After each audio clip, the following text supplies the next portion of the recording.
What is homeopathy? Can it help with pain? Hi, it's Dr. Ruth the Pain Doc, founder, medical director of Chronic Pain Rescue, a telehealth practice dedicated to helping those suffering from chronic pain to live with less pain or pain-free. The discussion today is about homeopathy. Homeopathy is a practice of medicine very different from our traditional medicine. It's been around for 200 years. It involves taking substances, diluting them, and then giving them to people. It takes a substance that causes certain symptoms, it's diluted, and then given to a person who has those symptoms to help the body heal itself. It's very controversial here in the United States. The medical community does not accept it as something that's legitimate. It's considered maybe placebo, but it is practiced in the rest of the world. And in fact, there are many physicians throughout Europe that include homeopathy as a part of their practice. As I said, it has been around for 200 years. I think it's worth you're looking at. I certainly decided to add it to my armamentarium, my tools, to help people, and I found some good success. Just to give you some history about it, it was founded by Dr. Samuel Hahnemann, who was a German physician and chemist. In fact, while he was still a medical student, he was highly regarded, and he was commissioned to formulate a pharmacopoeia of the medicines of the day. And once he graduated from allopathic medical school, he began his career, raised his family, but he still became very disillusioned by the results he was getting with medicines. He found that many times his patients were not cured. In fact, they were actually harmed by the side effects of the medicines, and he actually gave up practicing medicine. He decided to return to working in chemistry and in writing, because he said that he would rather be poor than to break the Hippocratic oath to do no harm. But one day he read an article in a paper written by Professor Collins of London, who claimed to have great success in curing malaria with Peruvian bark. And he said Collins has attributed the cure to the fact that it was an astringent. But Hahnemann thought this was interesting because there are many astringents, and why would this particular one help with malaria? So he decided to begin to experiment on himself, and he took Peruvian bark twice a day. Well, lo and behold, after some time, he found that he developed the symptoms of malaria. And he also gave the Peruvian bark to several colleagues who were willing to do the experiment with him, and they found the same thing. And then a light bulb went off for him, and he said, if you take a healthy person and give them substance that causes certain symptoms, but the symptoms of malaria after ingesting that substance, and that when it's given to someone with malaria cures it, then he realized that he was onto something, that you could give a substance like a certain disease and it would treats like homeopathy suffering. So he theorized the class of these or a set of symptoms that a healthy and individualized individual might be used to cure a person with a set of symptoms. And what was also noted, that this is contrary to how allopathic medicine, which is our traditional medicine, the theory behind that, and that is that we are going to give something that has an opposite effect to the symptoms. So we have our antidepressants, antihypertensives, antipyretics.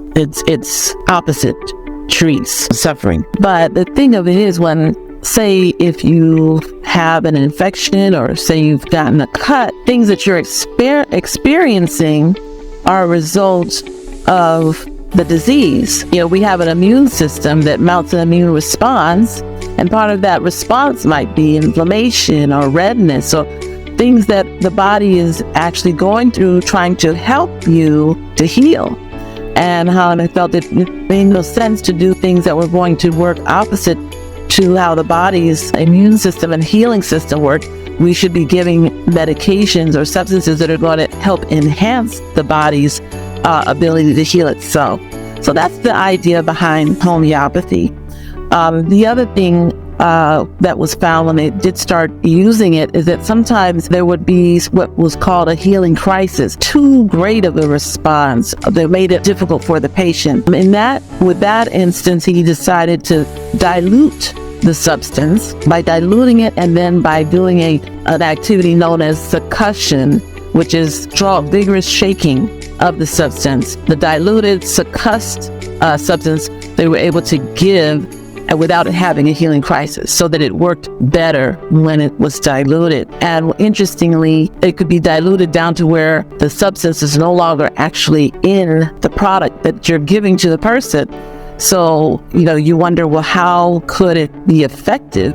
They found not only that the substance that it could help in this situation, but that it would be more potent the more diluted. Theory behind this was made by the experiment by a French physician, Jacques Berniste. It's a famous study called the memory of water, and I won't go into what the experiment was, but just to say, the theory is that the water molecules remember the substance that was there and form itself in the same pattern after the original substance, and that's the theory behind why it can still. So it's a transfer rather than of particles. It's a transfer of information, transfer of energy. Pretty interesting, and a different concept than how we normally think of in our allopathic medical tradition. What do I like about homeopathy? I have used it on several patients. Number one, it's safe, much safer than the things that we use. The problem with the substances that we use in the allopathic medicine is because we do concentrate them,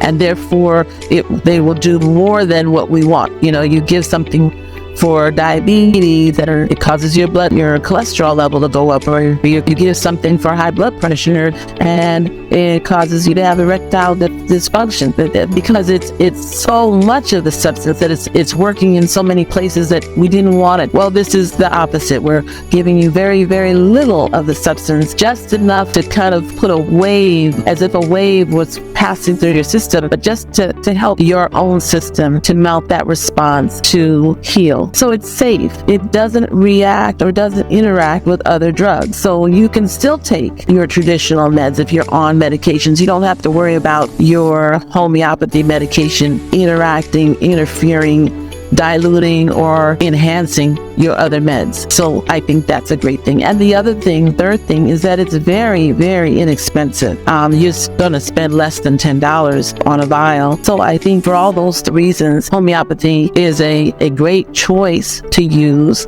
There are several different homeopathy medications that can be used for pain. Again, homeopathy is about symptoms rather than an actual diagnosis. You could have two people with the same diagnosis who present very differently. And with homeopathy, those two people, because of their different symptoms, are going to actually get different homeopathy medications because it is specific to symptoms that particular person is experiencing, not based on a name, a diagnosis. So that's about all I wanted to share. As I said, I'm Dr. Ruth Reed Thornton, founder of Chronic Pain Rescue. If you are looking to come out of your chronic pain, I'm here to partner with you. You can go to my website to schedule an appointment. If you're not sure you're ready, if you're thinking about it, if you have questions, you can also go to my Facebook page, Chronic Pain Rescue, and set up a free 30-minute consultation. This is a practice that doesn't accept insurance. I have various reasons that's not the topic for this today, but we'll work with you. If you want to work with us, we'll work with you. I would love to see you to live a pain-free life, to get back the life that you had before you had the pain. Anyway, that's it for now. Thanks for listening. Until next time, peace and blessings.